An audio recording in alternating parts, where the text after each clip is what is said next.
I wish you become the PM. Thanks, but no thanks. All right, so I'd like to just say some things about the PM's office. I don't have any ambitions for politics at this time, in this moment of life. Even like last night, I had a call from some relatives about potential office running and all that.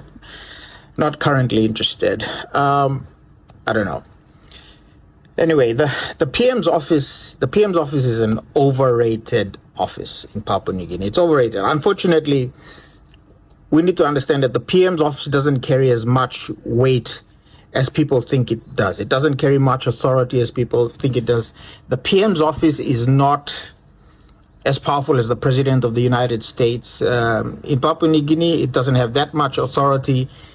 He's not a king. The Prime Minister is not a king. So even though we would love to have a great Prime Minister, the problem is he's not in an environment, a political and a legal environment that would allow him to perform as best as we want him or her to perform. The office of the Prime Minister is what you call a first among equals office. He's the first among equals in the cabinet. So technically they are all equal and they all have equal authority over their respective ministries. All the ministers, they have equal authority. So the thing that the Prime Minister does have is he has the technical authority, the legal authority to hire and fire his ministers. That's all good, and we see that exercised from time to time. Technically, he has that authority, but politically speaking, he's kind of powerless. He doesn't really have the power to hire and fire his ministers. The reason is that he doesn't actually appoint his ministers, he transacts for them. So the ministries and the people who become ministers, they are all business deals. Business as in political business deals. So before the Prime Minister becomes a Prime Minister, they go into camps and they make all these deals in the background. So the ministers are actually, they're bartering positions. They are saying, I'll vote for you to become Prime Minister if you can guarantee that I or my party gets this ministry, and so on. So in law, the Prime Minister has the authority to appoint the ministers, but in political reality, he is actually bartering those positions for his position. So elect me as Prime Minister and I will give you this seat, this seat, this seat. And so it's a transactional and it's a business deal. So when he becomes Prime Minister and he then appoints them, don't be surprised. And like we all get excited or disappointed when someone is appointed and we see that he's not really qualified or he ends up being really unqualified or almost incompetent. The Prime Ministers don't appoint their ministers based on merit, based on competency, based on vision, based on ideology. They appoint them based on the business transaction, the political transaction that they have done.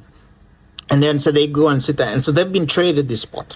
So he can't fire them. He can't fire the most incompetent minister that we all, in our eyes and our ears, we see this minister as being incompetent. He can't fire him because he has made a transaction and he's holding his end of the bargain, saying, I'll keep you in that ministry and you keep supporting me to be the Prime Minister. The idealistic kind of idea is that they will, in the meantime, within the restrictions of their business deals, hopefully they can make some good happen in the country. That's the delusion that the prime ministers have. They hope that even though it's a business deal, it's a transaction, I can do something while I'm in this office. And they go in there with good intentions, mostly. But then they can't do much because the ministers all have autonomy over their ministries. And they can, whilst they're the minister, they can push their policy agendas and get the Prime Minister's support.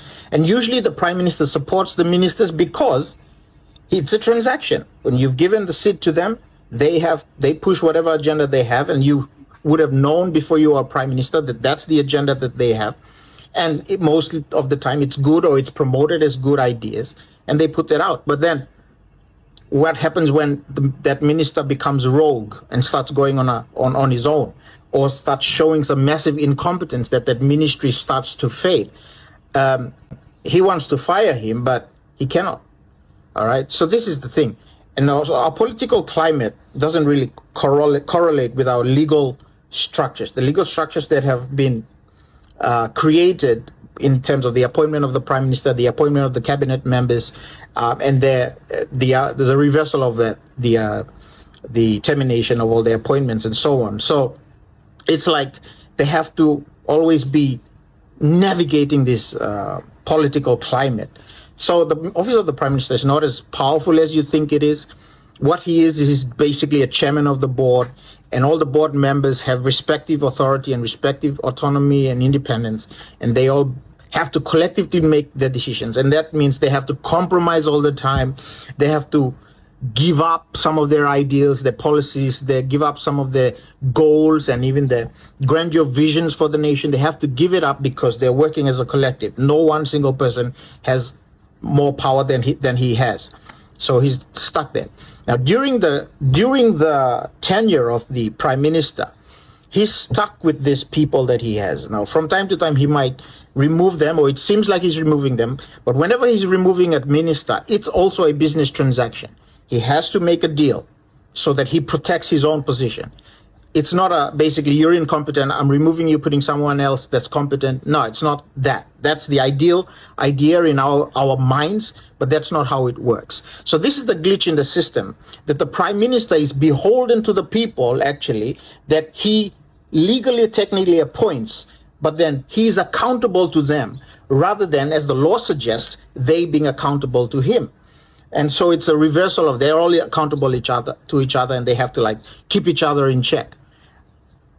Technically, also the parliament has oversight over these guys, but then they're all same. They're all mixed together. This is another glitch, that the executive is commingled with the legislation, that accountability that we have on paper in the Constitution, it's not really happening, because the same people who are in parliament are going to be the ones who will audit themselves as executive, and it doesn't work. The other thing about the PM's tenure is that because of the vote of no confidence provisions in our Constitution, he's always looking over his shoulders, and he's seeing which of my ministers and which member of parliament or party is now losing favor in me. And it's not really, we call it vote of no confidence, but it's losing favor. It's really a vote of we've lost favor, you've lost our favor. And so the members of parliament now, if they don't get the kickbacks, if they don't get the things that they transacted for with the prime minister when they offered their support to him, now they turn around and they come up to public and they say things like, oh, he's, so and so. Every prime minister will always lose favor of the members of parliament in due time, in due course, because not every prime minister is perfect. You can't keep everybody happy. Everybody who has conflicting interests, you can't keep all of them happy. So you have to constantly be navigating. How can you satisfy the interest of the greatest number of politicians from time to time? Because when you lose the greatest number of politicians, that is the majority, now you have to face a vote of no confidence, because those guys will go and come together and then get you out of office and put someone in there who will, of course, they'll have to trade interests with as well. So that's the problem with our structure. The reforms that are needed is that the prime minister, the process of appointing the prime minister has to change, and the process of how he stays in office has to change. Now the VONC, that's why you've seen various numbers of proposals regarding the change in the way the prime minister is appointed. So there's talk about getting the popular vote. The people elect him directly, which will keep him in office until the people themselves decide to remove him or his term expires. Or people are even suggesting get rid of the vote of no confidence, because the prime minister can't be looking over his shoulder the whole time he's in parliament. So because when he's doing that, when our politicians have the political economy that they're trying to navigate every single day, they're navigating politics rather than navigating national interest. What's the interest of the nation? How can we make our people's lives better? If they're not focused on that. They're focusing on the political survival. Then, of course, national interest suffers. And this is where we have this big problem now in Papua New Guinea, where national interest is suffering because our system has created a climate and an environment where our politicians are more interested in their own survival than the nation getting what it deserves, which is growth and prosperity and security and wealth and all the things, good things down the list. So don't worship the office of the prime minister like it's some kingly office. For me, the reason I would support a prime minister is I would see what reforms are they going to bring that will protect, put the reforms that are needed that will put the people's interest above politicians' interest. That is the interest of actual development versus the interest of maintaining and staying in power. This should be down the line. It should be what kind of reforms are they bringing to the table that will create an environment where development and growth actually happens, rather than whatever we currently have is the no man's land, no development, no actual growth, bridges, no schools, no hospitals, no aid posts out in the rural areas. That's what's not happening. It's not happening because our politicians are busy trying to consolidate their power rather than bring development to our nation. Anyway, so thanks for the support, but let's support someone who will bring some useful reforms to the nation. Thank you for listening.